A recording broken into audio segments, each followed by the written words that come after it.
حضرت مولانا محمد یعقوب صاحب نانوتوی رحمتullah علیہ جو ہمارے اکابر علماء دیوبند میں سے ہیں، میں نے ان کے بارے میں اپنے اکابر سے سنا کہ حضرت مولانا یعقوب نانوتوی رحمتullah علیہ فرماتے ہیں ایک جگہ کہیں دعوت میں چلے گئے تھے، پتہ نہیں تھا کہ جو صاحب دعوت کر رہے ہیں ان کی آمدنی میں کچھ حرام بھی شامل ہے، اندازہ نہیں تھا، اگر پہلے سے پتا ہوتا جاتے ہی نہیں، لیکن چلے گئے، دعوت میں کھانا کھا لیا، کھانا کھانے کے بعد پتہ چلا، اور پتہ کس طرح چلا کہ فرماتے تھے حضرت مولانا یعقوب نانوتوی رحمتullah علیہ کہ کچھ کھانے کے بعد ایک دل میں تاریکی محسوس، دل میں اندھیرا، ظلمت، اور اس کا نتیجہ یہ کہ گناہوں کی طرف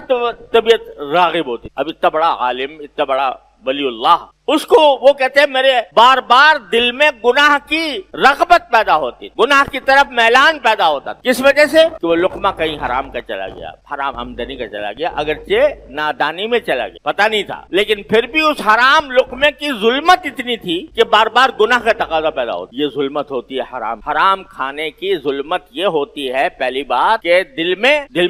گناہوں کے تقاضے پیدا ہوتے، نیکیوں کی طرف سے رغبت ختم ہو جاتی اور گناہوں کی طرف رغبت بڑھ جاتی، اور اس کے نتیجے میں انسان اللہ بچائے گناہوں میں مبتلا ہوتے چلا جاتا ہے۔ یہ خاصیت ہے حرام۔ اور حلال کی خاصیت کیا ہے کہ حلال جب آدمی کھا رہا ہو چاہے تھوڑا ہی ہو لیکن حلال ہو تو اس کے کھانے کے نتیجے میں نیکیوں کی طرف رغبت ہوتی۔ یا ایھا الرسل کلوا من الطیبات واعملوا صالحا، حلال چیزیں کھاؤ اور نیک عمل کرو، یعنی وہ حلال چیزیں تمہیں خود بخود آمادہ کریں گی کہ نیکی کے اعمال کرو۔ تو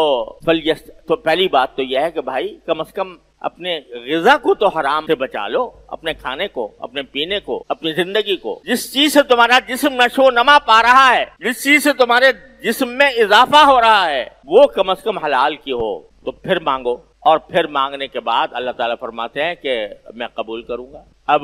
اگر وہی دینے کی چیز ہوگی دے دوں گا، نہیں ہوگی تو کوئی بہتر چیز دے دوں۔ تو اس وجہ سے فرمایا کہ جو فَلْيَسْتَجِيبُوا لِي، میری پکار کو بھی تو تم سنو اور میرے احکام پر بھی تو تم عمل کرو، لَعَلَّهُمْ يَرْشُدُونَ، اس کا نتیجہ یہ ہوگا کہ تم رشد اور ہدایت کے راستے پر آ جاؤ گے اور اللہ تبارک و تعالیٰ کے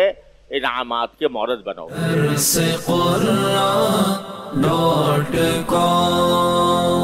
www.darsequran.com